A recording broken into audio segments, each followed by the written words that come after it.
Welcome back to News Talk. White House hopeful Jeb Bush said this week that the U.S. must be prepared to commit ground troops to Syria.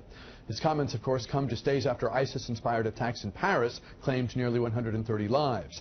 It's just one of the ways the violence in France is impacting the race for the White House. Tim Alberta is chief political correspondent for National Review and joins us now. Welcome back. It's always great to have you here. Thanks, Bruce. Jeb Bush made headlines this week when he talked about what he thinks is the optimum method of attack against an enemy bent on violence.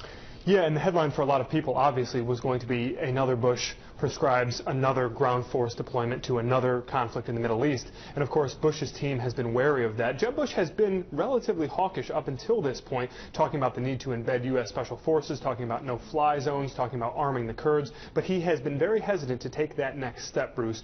But according to his team, the attacks in Paris were sort of a turning point for him. He decided that there was no more time to sort of nibble around the edges, and he decided to give this speech. He was actually already planning to give this speech to the Citadel Military College down in South Carolina. He was going to be talking about beefing up the military. He instead decided to shift the theme of that speech to talking about the need to deploy ground troops and to have a U.S.-led coalition to defeat ISIS in the Middle East. His approach, his words, probably put him at odds with the bulk of public opinion and with the Congress, the majority of Congress that he would be working with starting in January of 2016 if he's elected.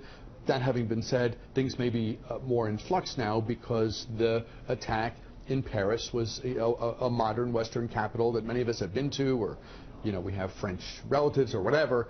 It was such a gut punch that who knows what impact that all may be having on public opinion. No doubt. I think the landscape is shifting. And as a matter of fact, we have seen very progressively over the last 12 to 18 months that the Republican electorate especially has been growing more and more hawkish on matters of foreign policy. The idea of another foreign intervention is not as taboo as it was certainly in the immediate aftermath of the George W. Bush presidency when Rand Paul and the sort of libertarian moment overtook the GOP. The Republican base has been shifting on this steadily. And I think with each new beheading on the evening news, with each new terrorist attack in France the other day, in Mali this morning with the hostage taking in the hotel there, I think you're seeing the electorate at large grow a little bit more hawkish and a little bit more comfortable with this idea, Bruce, but especially Republican voters. We've seen a lot of polling in the last couple of months that shows that Republican voters are moving in that direction. And not to say that he chose a policy wrinkle simply because it would distinguish him from the field, but it's perhaps worth noting as a side comment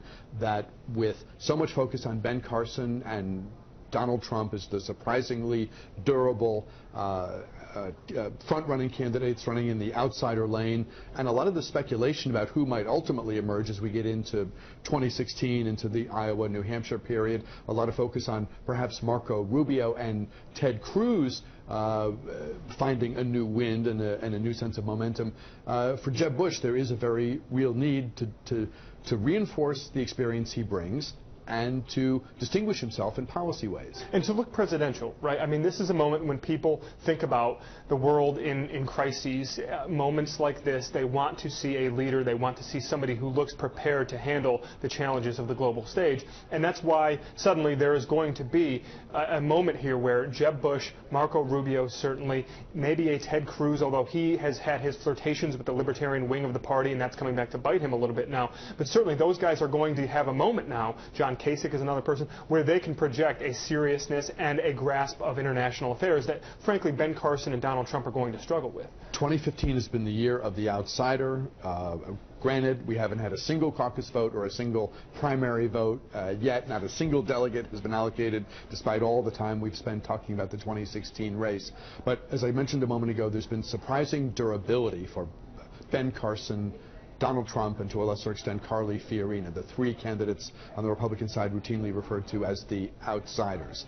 Is this a moment for them when their appeal could begin to wane, the sense that this is grown-up stuff, the stakes couldn't be higher, and to have a novice is a real roll of the dice? You know, it's so tough to tell, Bruce. I do think that after 6 months of supposed moments where these outsiders were going to begin to fade, and of course they never did. If anything, they gained strength throughout some of these mini moments that we've had in the campaign. I do think that this is a bit of a watershed, much more than the others. I do think that when you have a major Western capital attacked, when you have more than 100 people killed, I think that this is such an important important moment in the midst, obviously an important moment in international affairs, and we don't mean to politicize it, but there is a presidential campaign going on, and when something like this happens, it does have a bit of a resetting effect on the race, where people do take a step back and they do some reevaluating. And I certainly think that for a Donald Trump or a Ben Carson, people who have not had significant experience in international affairs, voters want to know, what are your plans? And so far, they're not hearing necessarily the concrete, substantive answers that may make them comfortable and give them the reassurance they need. Were there moments from the last week or 10 days, what have you,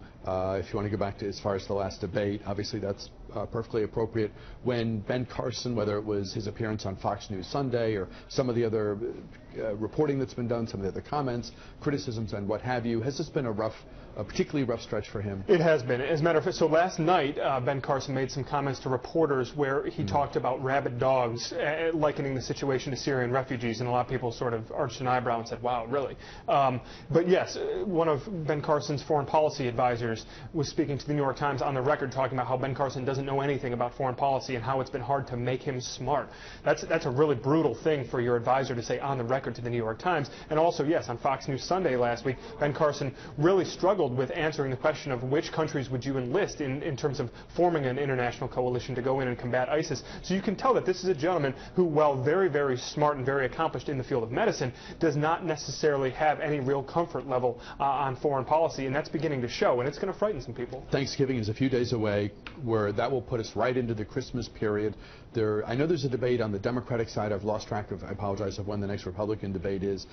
Do you have a sense that where the race is now will freeze until we get into the New Year period because of the holidays and the public's pivot to more personal matters, shopping and holidays, time with family, et cetera, or do we continue in this 24/7 media age we live in? Do we continue with the daily stories and the seemingly hourly shift in dynamic? That's a great question, Bruce. I don't know that there's going to be the freeze that there necessarily has been in cycles past, certainly in cycles where there was not a 24-hour news cycle. I do think what we're about to see now is about a 3-week sprint on the Republican side. The next debate is December 15th in Las Vegas. I think that from this point up until that debate, you are going to see a lot of hand-to-hand combat, a lot of intensifying attacks between the candidates. We've already seen that.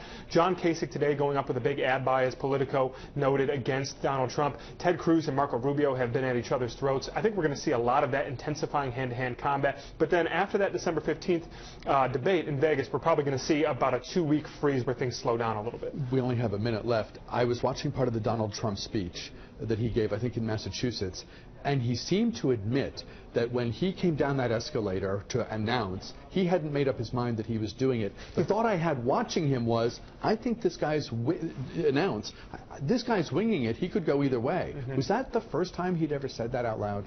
You know, I think it was, and I think if you watch that event, Bruce, it actually isn't that surprising. It's one of these moments where you hear something and you think back and say, yeah, I guess that makes sense.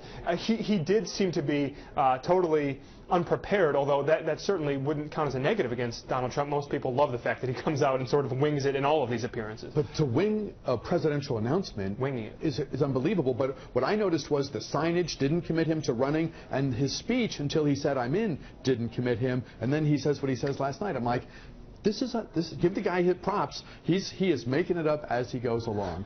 Reporter Tim Alberta of the National Review, thank you so much. Have a great holiday. My pleasure. You too, Bruce. Back with more News Talk right after this.